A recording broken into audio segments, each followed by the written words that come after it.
Hello friends, welcome to Bankers platform. So friends, today we have come again with a new set of questions, and these are the most expected questions for the certificate in foreign exchange operation exam. So exam is approaching very fast. As you know, that exam will be on second Saturday, that is 13th of September. So all the candidates who are preparing for this exam, they can refer this, and who are going to take the exam in next session, they can also go for that. So time is less. So you can start the preparation and clear the exam with good marks. So let's start. So here we have the first question, that is, under the liberalized remittance scheme, a resident individual wishes to remit funds for a purpose listed in Schedule 3 of FEM CAT Amendment Rule 2015. However, the individual's bank account with the AD bank is only 6 months old. Which of the following statement is correct? Okay, so we are having here four statements. First, the remittance is prohibited as the account has not been maintained for a minimum of 1 year. The 6 months account maintenance rule applies only to capital account transaction under LRS, not current account transaction like those under Schedule 3. The remittance can be made put prior approval from the RBI is mandatory due to short tenure of the account. The remittance can only be made through a full-fledged money changer, not an AD bank. So these are the four options, and you have to give your correct answer. So I will request you that you can firstly put your answer. Just pause the video and just think for a minute. And then you can give the answer. What is the correct answer as per you? And after that, you should see the answer. What is the answer? Then only you will get to know how much things you remember and how you will be able to perform in the exam. Okay. So four options are there. So what is the correct answer? And the correct answer is B. Okay. The 6 month account maintenance rule applies only to capital account transaction under LRS, not current account transaction like those under Schedule 3. So already friends, we have discussed this in our video, that is FAQs. Okay. FAQs on foreign exchange, RBI, RBI FAQs. So what FAQs RBI has published, that we have discussed in our video. So two parts of the video is already published. So you can refer that video also. There also we have discussed this point. Okay. So what happens that if if anybody wants to send money abroad under capital account transaction, under capital account transaction, so what will happen? That account should be more than 6 month old. That should be more than 6 month old. And if it is not there, so then that person has to give the account statement. Okay, he has to give the account statement of last 1 year, or he has to give the ITR. If he is not having the account statement, he has to give ITR to the bank for making the payment under capital. So here the question is about current account transaction, because they're saying purpose is listed in Schedule 3 of FEM CAT Amendment Rule. So now see, examiner will not ask you directly that what is the purpose. He is not asking that this transaction, this LRS is for medical purpose, education purpose, or any traveling purpose. He is simply saying that purpose is listed in Schedule 3.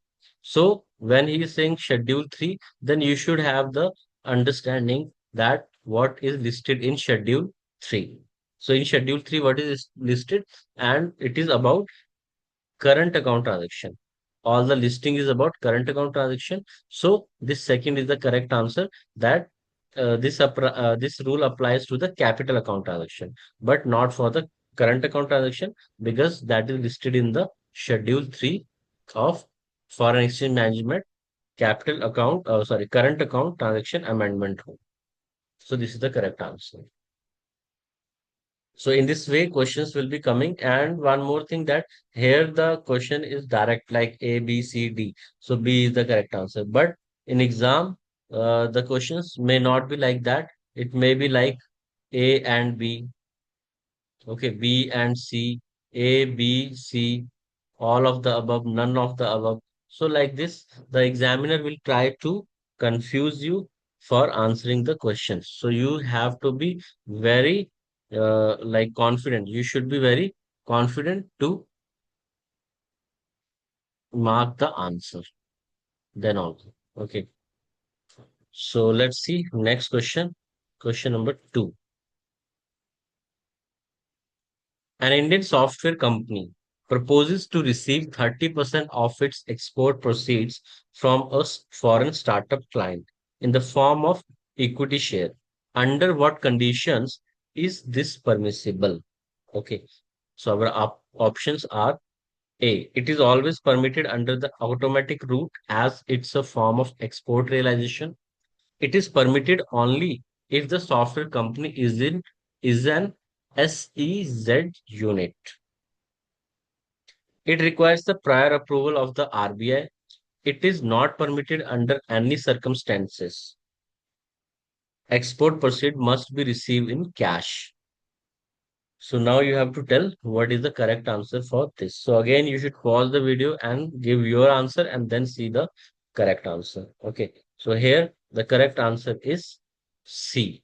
It requires the prior approval of RBI. So if anybody wants to take the like 30% of its export proceed from a foreign startup in the form of equity, then they have to take the RBI permission. So RBI permission is mandatory in this case. Okay, let's move to next question. Question number three.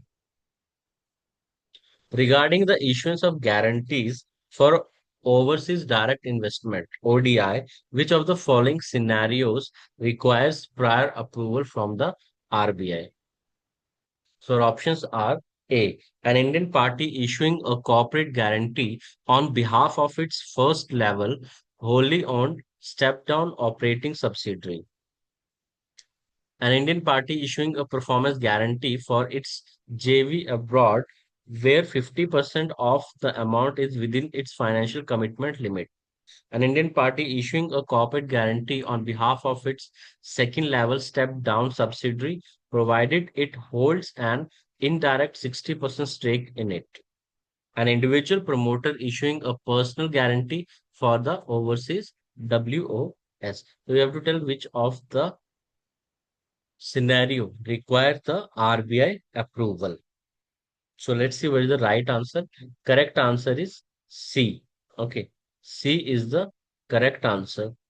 That Indian party issuing a corporate guarantee on its behalf of its second level step down subsidiary, provided it holds an indirect 60% stake. If they're having the 60% stake, then they need the RBI approval for this. So next is our fourth question. So friends, before moving to fourth question, I would like to tell you that we are having a certificate course that all of you would be knowing who are coming on our channel. So we're having the full course on certificate course in foreign exchange operation exam. Okay.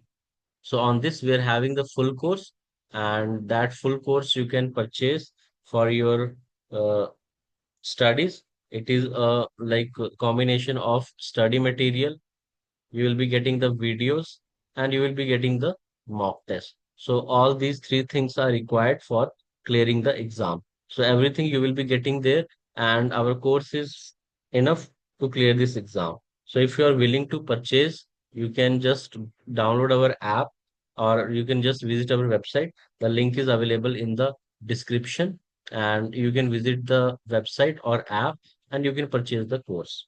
And if you are having already the study material with you, so you can go for the mock test series. In mock test series, we have covered 800 plus questions. Okay, 800 plus questions will be there, which are those questions. We have the memory recall questions and most expected questions. And these questions are repeatedly coming in the exam. So out of our mock test, you can expect 50% of the exam from our mock test series, and rest 50% is there that can come from any topic as per the IIBF choice. Okay, so 50% at least you can expect that the questions will be coming from our mock test. And other than that, also we have made the questions in such a way that you will get to know the real difficulty level in the foreign exchange exam and how you can clear it. Okay, and this is for foreign exchange operation exam. And we are also having the course for international trade finance, because many candidates firstly they go for certificate course in foreign exchange operation and then they go for international trade finance. So for that also we are having the full course and mock test. Okay, so if you are willing to purchase, you can go for that. So one information I would like to give you that IIBF is also giving a course for this I international trade finance, but in that course the material is also there, but that course is uh, not up to the mark. I will say it's not up to the mark because it is just a robotic reading. Okay, robotic reading will be there by in the like whatever the material they have created. In that only one robotic reading is happening. That's it, nothing else. And you will not get that much understanding as much you can get in our courses. Okay, so in international trade finance also you can go for that. Okay, this is all about the courses. If you are willing, you can purchase. Okay, so there is nothing like that. So let's see our next question, question number 4. So before moving to question number 4, I would like to tell all of you that just hit the like button and subscribe to our channel if you have not subscribed. So it's a type of motivation for us. So I hope so. You have hit the like button and subscribe the channel. So let's move to question number 4. So question number 4 is, a resident individual has made a portfolio investment in a listed US company using funds under LRS. So the investment has accrued significant dividend income over 2 years. Can this income be invested abroad? So let's see the options. Our options are: no. All income earned on investments made under LRS must be repatriated immediately. B. Yes. The investor can retain and reinvest the income earned from such portfolio investments. C. Yes, but only if the reinvestment is in debt securities and not in equity. D. No. The income must be repatriated, and if the individual wishes to reinvest, it must be done under a fresh LRS remittance within the annual cap. So these four options are there. So you have to tell what is the correct answer. So it is about the portfolio investment. So for portfolio investment, also guidelines are available that you should be knowing. Then only you can answer this question. Okay. So let's see what will be the correct answer. So for this, the correct answer is B. Okay. B is the correct answer, that yes, the investor can retain and reinvest the income earned from such portfolio investment. So it's not compulsory, or it's not mandatory that whatever the accrued dividend income is there, that he has to send to India. So that income can be reinvested. Okay, that income can be reinvested if he wishes. Okay.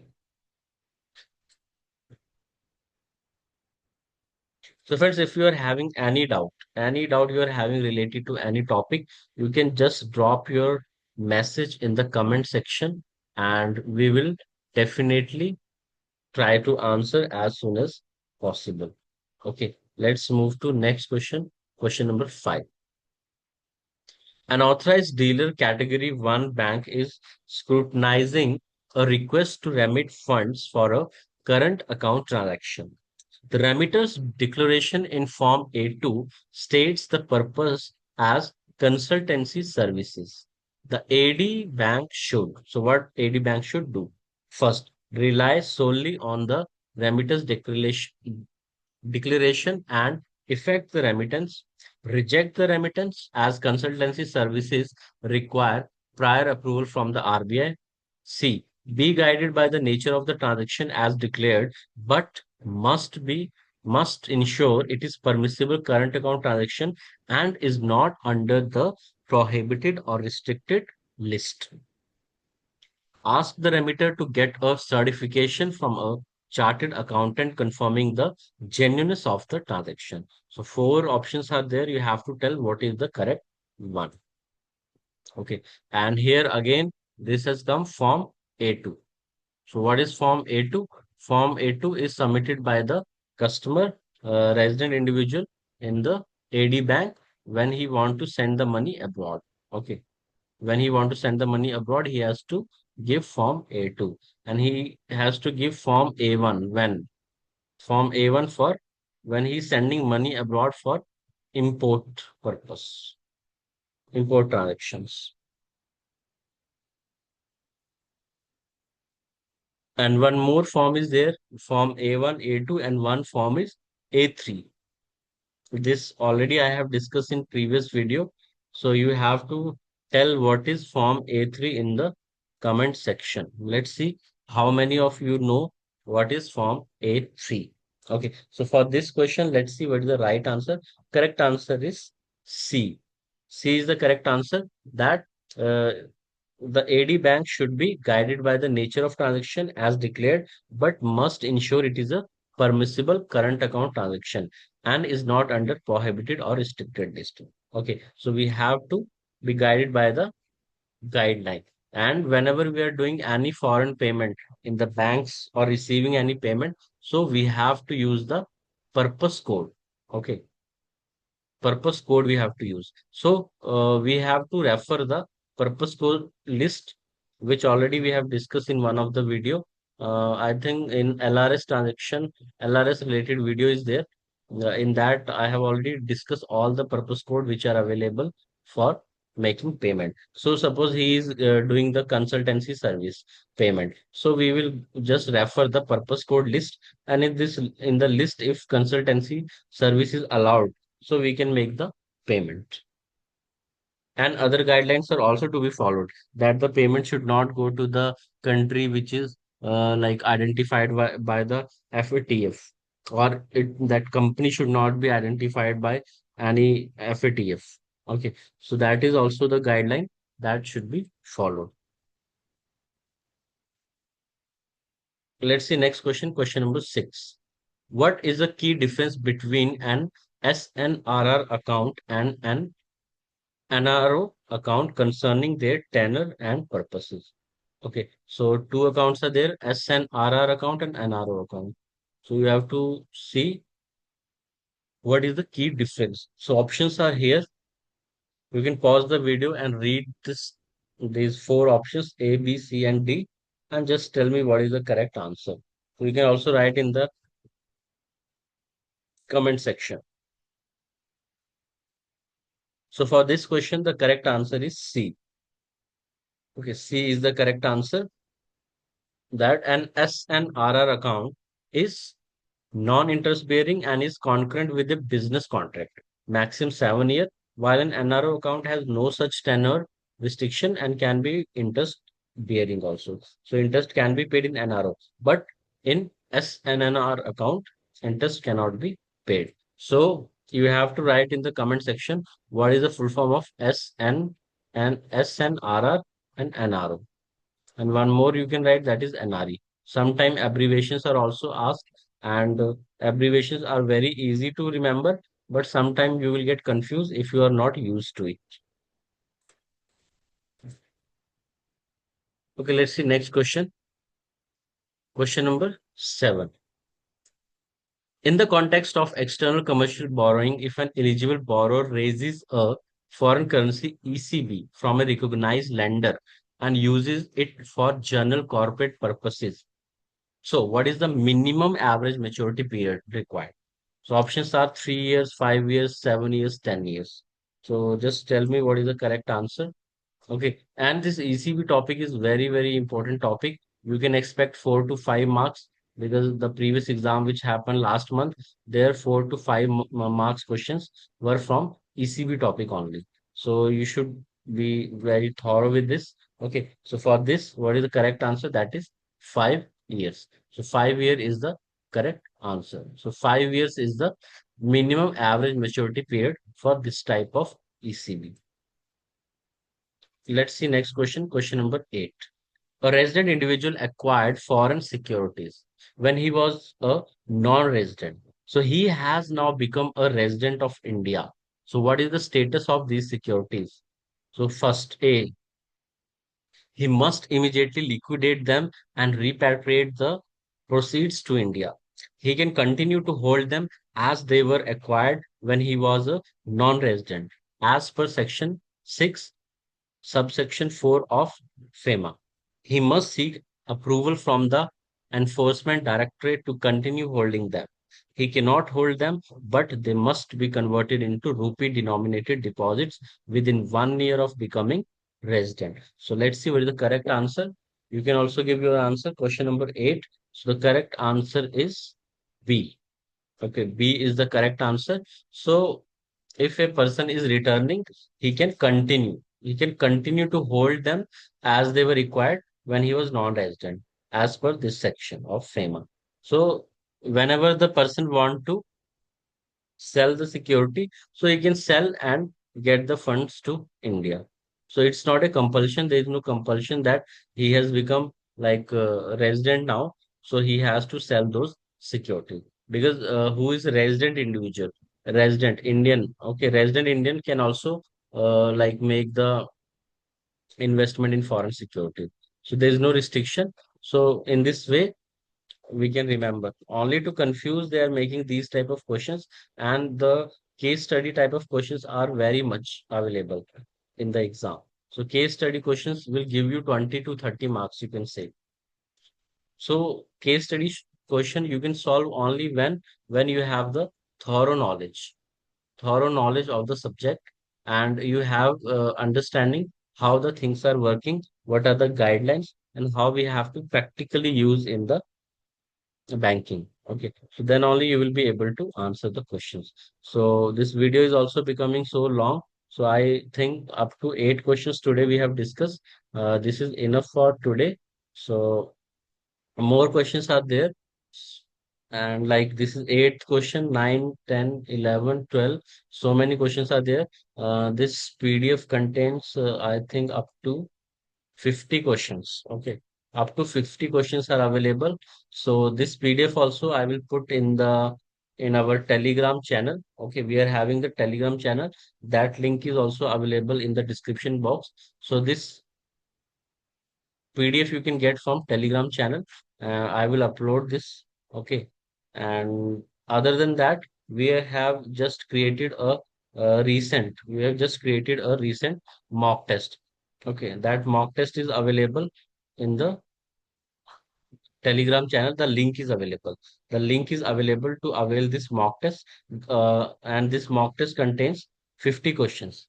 And I will tell you that if you're getting 40 marks, if you're getting 40 marks in this mock test, so I guarantee you that you will pass your exam with very easily. Very easily, you will pass your exam if you're getting 40 marks in this mock test, which we have recently created.